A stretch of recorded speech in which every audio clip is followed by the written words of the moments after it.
Hoy vamos a hablar sobre partes de un poema. Y con este vídeo quiero iniciar una serie en la que tocaremos temas relacionados con la teoría y la práctica de la escritura de poesía.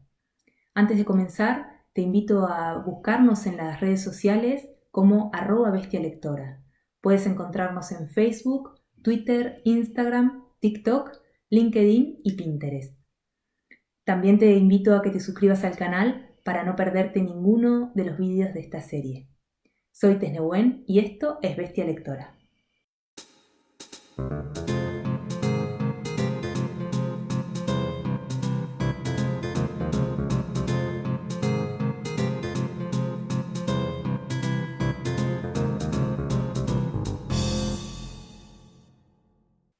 Antes de centrarnos en las partes que componen un poema, habría que determinar qué es un poema. Y quiero partir de una frase de este libro maravilloso de Mariano Peiró que se llama Tensión y Sentido, que trata precisamente de la poesía y de la escritura de poesía.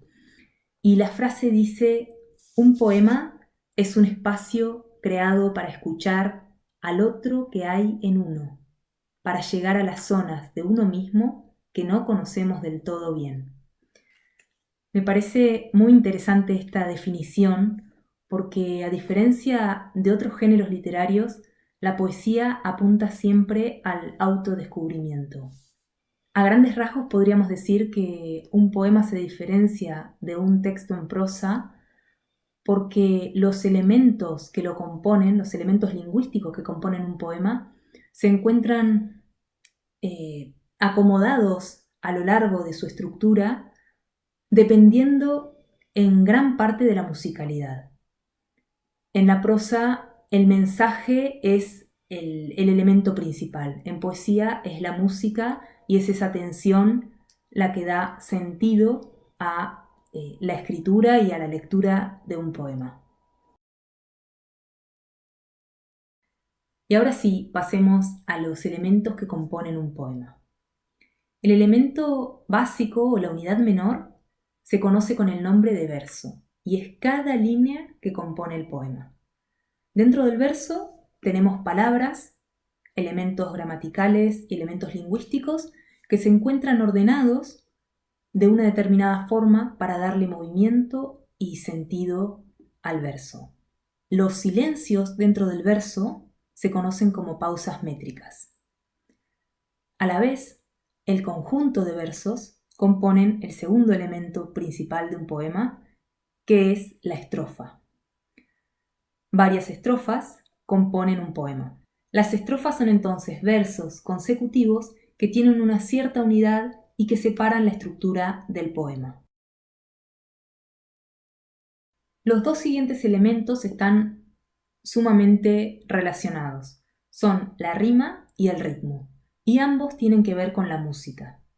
Mientras la rima es la forma en la que se denomina la coincidencia de sonidos entre un verso y el siguiente, el ritmo hace referencia a la musicalidad, que evidentemente se forma a partir de esas coincidencias. Cuando busques información en torno al encabalgamiento, es probable que encuentres ideas diferentes.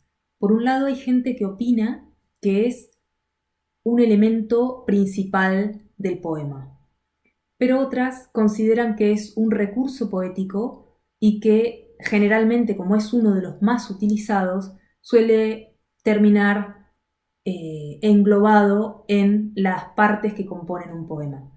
Y yo he decidido incluirlo porque creo que entender este elemento es muy importante a la hora de leer o escribir poesía. El encabalgamiento se produce cuando una frase no se completa al finalizar el verso, sino en el siguiente. Entonces, cuando leemos ese poema, vamos a tener que leer el verso y, antes de hacer una pausa, leer el comienzo del siguiente, porque las pausas métricas van a estar antes y después de esa frase. Ahora bien, a la hora de acercarnos a la poesía, Creo que mucho más importante que la teoría y el conocimiento de las bases de un poema es la actitud que tiene que ver con acercarse con el corazón. Porque a través del lenguaje, un poema nos está hablando, nos está diciendo qué cosas de nosotros podemos mejorar. Y quiero terminar leyendo otro fragmento de este libro maravilloso de Mariano Peiró, Tensión y Sentido. De hecho, aprovecho para recomendártelo mucho porque en él podrás encontrar muchísima teoría interesantísima y muy bien escrita en torno a la escritura poética. El poema surge del desconcierto, no solo del lector, sino también de la voz que habla en él. Surge de una visión enigmática que genera perplejidad y preguntas. En el ámbito del Zen, a menudo se llega a la iluminación aceptando el desconcierto provocado por la falta de lógica de lo que dicen o hacen los maestros. Igualmente, en algunos poemas llegamos a la experiencia estética aceptando y trascendiendo la incertidumbre que nos provocan sus palabras. En resumidas cuentas, cuando nos acercamos a un poema, lo que tenemos que hacer es dejar que nos hable con la suficiente humildad como para aceptar que no podemos entenderlo todo, pero que seguro que podremos entender algo. Y luego de esta reflexión, me gustaría preguntarte qué te ha parecido el vídeo, qué temas te gustaría que tratara en esta serie poética y, por supuesto, invitarte a que te suscribas al canal.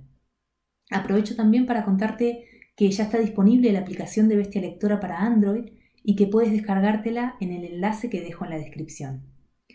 Y ya lo sabes, para todo lo relacionado con literatura, visita bestialectora.com o cualquiera de nuestras redes. Muchas gracias y hasta la próxima.